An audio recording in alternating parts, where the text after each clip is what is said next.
I've referenced this guy before, is about to drop a dime on Abraham and his lineage, okay? This guy I reference all the time that goes by the name of Godfrey Higgins. Godfrey Higgins was an English magistrate, a landowner, a prominent advocate for social reform. He was an historian, and he was an antiquarian. He wrote concerning ancient myths. He was born in 1772. So he was born in the 1700s. He died in 1833. So Godfrey Higgins wrote a series of books, a two-part series. Well, he wrote more books, but he wrote a two-part series that I always reference, which is Anacalypsis. All right? And I usually quote from volume 1, but recently I discovered there's a volume 2. But anyway, we're going to get into that in a minute. But it says he's an historian and an antiquarian. Well, a historian is what? A historian is a person who studies and writes about the past and is regarded as an authority on it. In other words, meaning he's valid, right? An antiquarian or antiquary is an aficionado or student of antiquities of things of the past.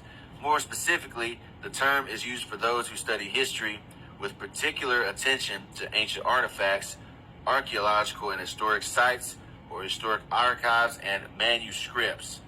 In other words, Godfrey Higgins, he was official. He was official, man. All right, now what's he going to say in Anacalypsis Volume 2? Well, he's going to speak about the Chaldeans and how the Chaldeans are originally so-called black people, Negroes, if you will. So we're going to go to page 300 and, what is that? Page 363. I'm going to go to this part highlighted, but this is the part I want to get into. But we're going to go to the highlighted portion, 353, Anacalypsis Volume 2. It says, nor do I perceive any difficulty to reconciling the apparent contradiction in it.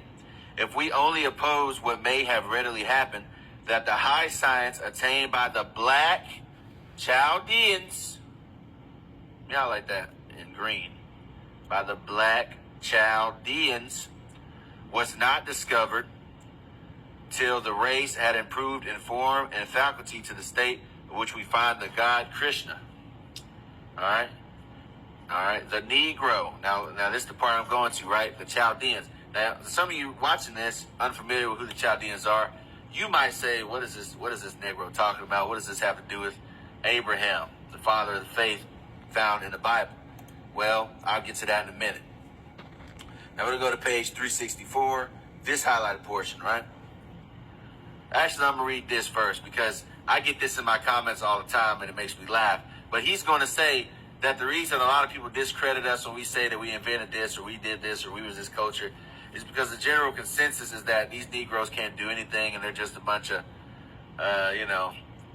people swinging around with bones in their nose like Tarzan and whatever, and Mike Lewinsky. But anyway, let's read this part because he's about to say that, yeah, a lot of people are just prejudiced and refuse to believe it. He says, in consequence, this is page 364, in consequence of the prejudice, for it is really prejudice against the Negro, or I ought rather to say against the possibility of a Negro being learned and scientific. So there's a prejudice against the Negro being learned and scientific, arising from an acquaintance with the present Negro character. All right, and you can apply that today, because outside looking in, people that don't know shit, they look at drill rap, they look at Cardi B and all them, Nicki Minaj, all that, and they're like, oh look, that's black culture. You know, that's nothing scientific, or all they are is violence and over-sexualized, yada, yada. So you can even apply that to now. But this was also a thing in the 1700s. But anyway, we'll read this again. In consequence of the prejudice against the Negro, or I ought to rather say against the possibility of a Negro being learned and scientific, arises from an acquaintance with the present Negro character. Watch this. I admit with great difficulty the theory of all the early astronomical knowledge of the Chaldees having been acquired or invented by his race, and that the Chaldees were originally Negroes. The Chaldees were originally Negroes. All right? Point blank period. He says the Chaldeans were originally Negroes. Why is that? What does that have to do with Abraham? All right, now we're going to get to that, right? For those of you that don't know, Abraham is the descendant of the Chaldees, of the Chaldeans. The Bible states that Abraham was raised in Ur of the Chaldeans. Abraham was born a Chaldean, but died a Hebrew. So Abraham was born a Chaldean. You can find that in Genesis chapter 15 and verse 1.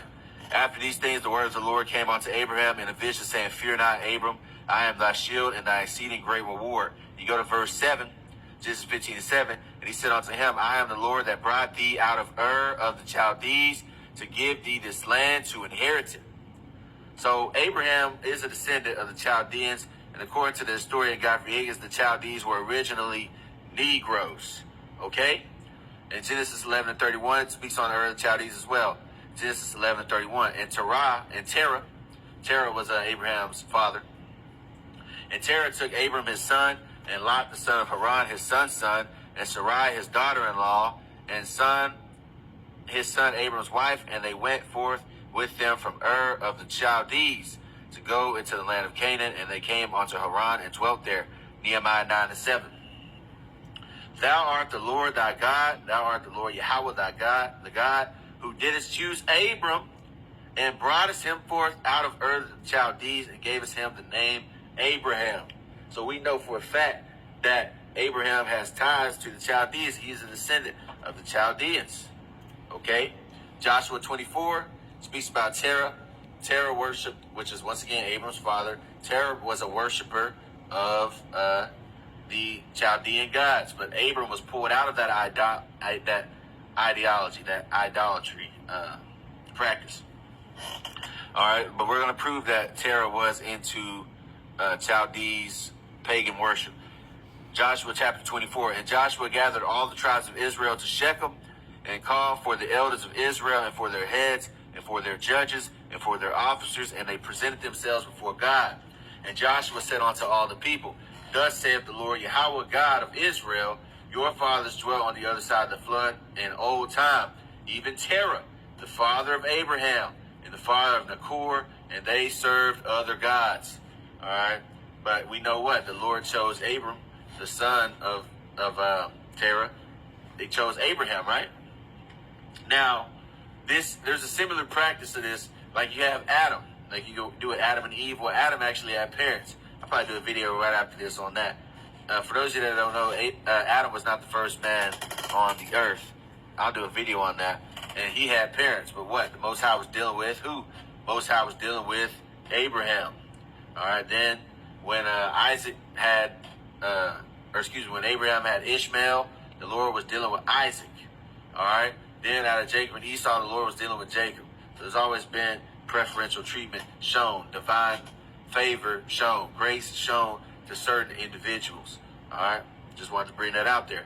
But yeah, Terah is the son of Abraham. He had three sons, Haran, Nahor, and Abraham. And he was what a wonderful part, the descendants of this Chaldean shepherd. So Terah was a Chaldean. Again, the Chaldees were originally Negroes, right? We're going to go to Judith, the 5th chapter. We're going to start at verse 1, and then we're going to work our way down to verse 6. All right? So then was it declared to Holofernes, this is Judith 5, verse 1. Then was it declared to Holofernes, the chief captain of the army of Assur out of the Assyrians, that the children of Israel had prepared for war and had shut up the passages of the hill country and had fortified all the tops of the high hills and had laid impudence in the Champagne countries.